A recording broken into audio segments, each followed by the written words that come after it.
नमस्ते दोस्तों, आज हम देखेंगे विशेषण। विशेषण में हमने YouTube पर पहला भाग और दूसरा भाग YouTube पर मैंने वीडियो अपलोड कर दिया है।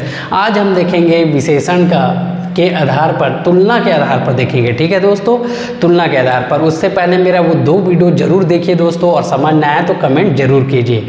तो चलिए, मैं ज़्यादा समय नहीं लूँगा, उसी वजह से मैंने पहले ही लिख चुका है, तो एक बार और रिवाइंड कर देता हूँ ताकि हम पहले भाग और दूसरा भाग को अच्छा समझ जाए। देखिए, स्थान के आधार पर हमने 2 जो विशेषण देखा था वो उद्देश्य विशेषण और विधेय विशेषण देख चुके हैं दोस्तों। और प्रयोग के आधार पर जो 4 भेद हमने देखा था वो गुणवाचक विशेषण था, और परिमाणवाचक विशेषण, संख्यावाचक विशेषण और सर्वनामिक विशेषण हमने देख लिया था। अब हम देखेंगे तुलना के आधार पर जो 3 भेद है, हम उसको आज समझेंगे। तो देखिए दोस्तों, ये भी बहुत इंपॉर्टेंट है अपने दृष्टिकोण से। तो देखिए, चलिए इसमें देखते हैं 3 भेद है तो कौन कौन सा है। पहले हम देखते हैं, इसमें आ जाएगा मूल अवस्था, आ जाएगा मूल अवस्था, आ जाएगा पहला। दूसरा हो जाएगा इसमें उत्तरावस्था, आ जाएगा दोस्तों। तीसरा आ जाएगा इसमें उत्तम अवस्था, आ जाएगा। तो इस तरह से मूल अवस्था, उत्तरावस्था और उत्तम अवस्था। अब ये हम देखेंगे परिभाषा, एक एक करके चलेंगे दोस्तों ताकि आपको समझ आए। ठीक है, तो चलिए हम मूल अवस्था देखेंगे। तो मूल अवस्था की परिभाषा क्या हो जाएगी कि जिस वाक्य में हम एक संज्ञा पद एवं उसके गुणों की विशेषण के रूप में चर्चा की जाए, ना कि तुलना, तो उसे हम मूल अवस्था कहेंगे। ठीक है दोस्तों, फिर से रिपीट करते हैं कि जिस वाक्य में किसी संज्ञा के पद एवं उसके गुणों की विशेषता के रूप में चर्चा की जाए, ना कि तुलनात्मक, उसे हम मूल अवस्था कहेंगे। जैसे कि उदाहरण में देखिए दोस्तों, उदाहरण से हम बिल्कुल समझते हैं, एक एक उदाहरण लेके चलेंगे। जैसे रमेश अच्छा लड़का है। रमेश क्या है? अच्छा लड़का है। तो ये देखिए, रमेश क्या हो गया? देखिए, अब ये हो गया रमेश संज्ञा हो गया, ठीक है। अच्छा क्या हो गया? उसका विशेषण हो गया। और लड़का क्या हो गया? विशेष से हो जाएगा, ठीक है। तो देखिए, हम क्या कर रहे हैं, केवल क्या कर रहे हैं, उसके गुणों की विशेषता कर रहे हैं। केवल एक संज्ञा पद है, उसके विशेष एक है और विशेषण एक है, और इसकी ही चर्चा की जाती है। इसमें कोई तुलनात्मक नहीं होगी दोस्तों। तो इस अवस्था को हम क्या बोलेंगे? मूला अवस्था कहेंगे। ये हो गई मूल अवस्था। उत्तरावस्था कि 2 संज्ञाओं के मध्य तुलनात्मक की जाए, और उस तुलनात्मक में ही जो विशेषण की स्थिति होती है उसे हम उत्तरावस्था कहेंगे। फिर से रिपीट, 2 संज्ञाओं के मध्य जो तुलनात्मकता की जाती है और उस तुलनात्मक विशेषता को ही हम क्या बोलेंगे? उत्तरावस्था कहेंगे। ठीक है। देखिए दोस्तों, उदाहरण से हम बिल्कुल समझ जाएंगे, ठीक है।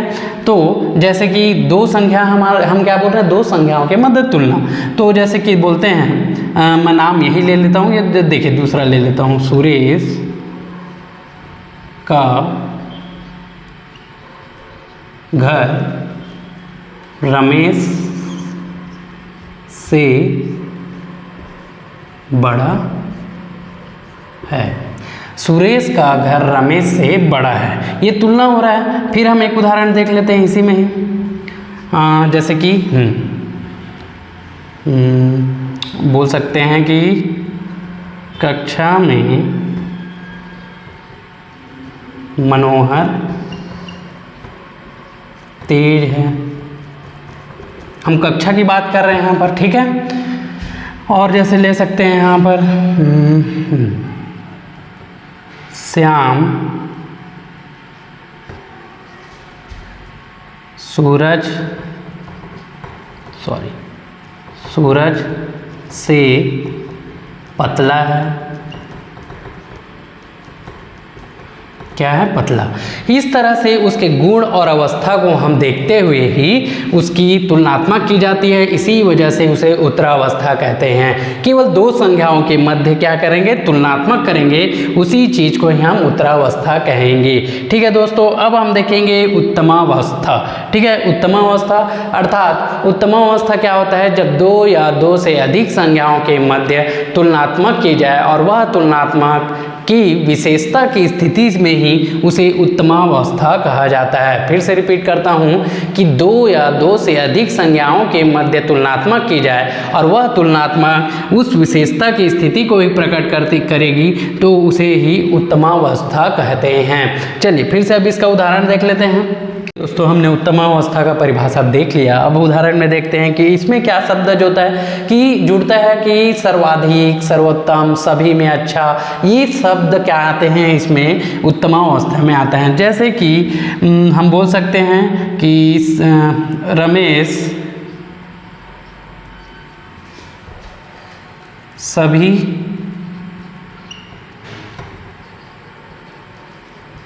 बच्चों में सर्वाधिक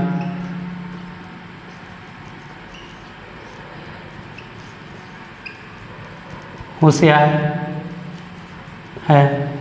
क्या बोल रहे हैं, रमेश सभी बच्चों में सर्वाधिक होशियार है, ये बोल दिए। और बोल सकते हैं इसमें राम सबसे ज़्यादा